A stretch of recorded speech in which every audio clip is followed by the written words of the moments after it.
10 months ago in Malta, his squad were showered with derogatory chants after 3 late goals helped them to an uninspiring 4-0 victory in Malta, where some holidaying fans had left at halftime to head for the beach bars.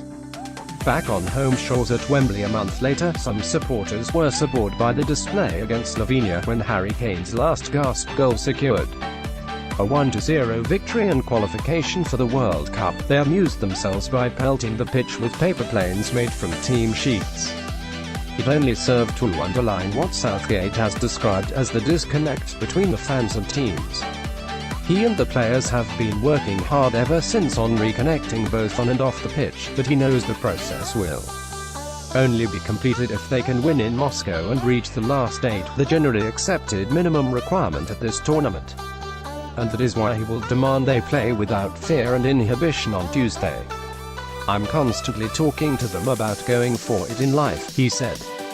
"They've been able to change perceptions of how an England team might play. We mustn't lose sight of that. 10 months ago we qualified and people were throwing paper aeroplanes onto the pitch at Wembley.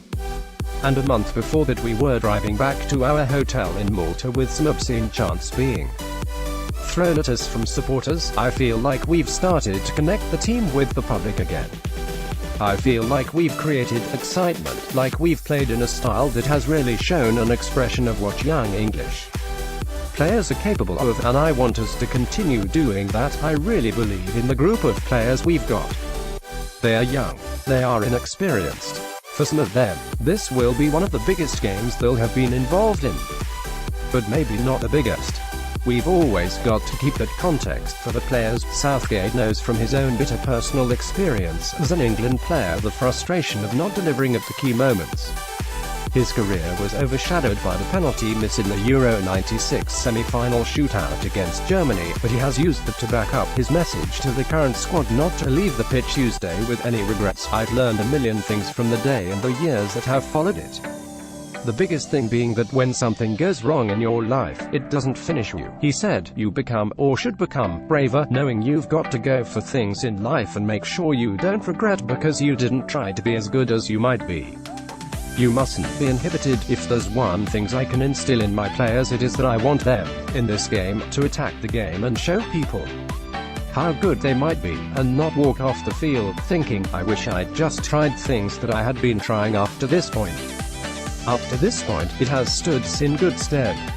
The Colombia game could be a defining moment for England, who haven't won a knockout game in a tournament since beating Ecuador in the last 16 of the 2006 World Cup in Germany, courtesy of David Beckham's free kick. 4 years later in South Africa, Fabio Capello's team were humbled by Germany in the last 16 while Roy Hodgson's side went out on penalties to Italy in the last 8. If Euro 2012 failed to get out of the group in Brazil before the last 16 exit to Iceland in Euro 2016, that will remain a scar on England's international psyche. Southgate believes remaining unbeaten in the prestige friendlies against Brazil, Germany, Italy and Holland in the past year will help his team on Tuesday. "We've got to have belief in the way we've been playing," he added. "The challenge is to step up now. But over the last year or so, we've played France and Spain, Germany and Brazil, and played those teams for a reason, to prepare for this moment. It's not a step up to a level that we've not experienced before in a tournament situation. The games are always going to be tight and hinge on small moments. But also, generally the better teams have won. We have to set our minds to control what we can and keep the level of performance as we've had it." Waistcoat sales have taken a hike since Southgate started sporting one. He jokes they help hide the sweat patches. "It's much cooler in Moscow than it has been, but he might need more than that waistcoat on Tuesday, especially if it goes to a shootout."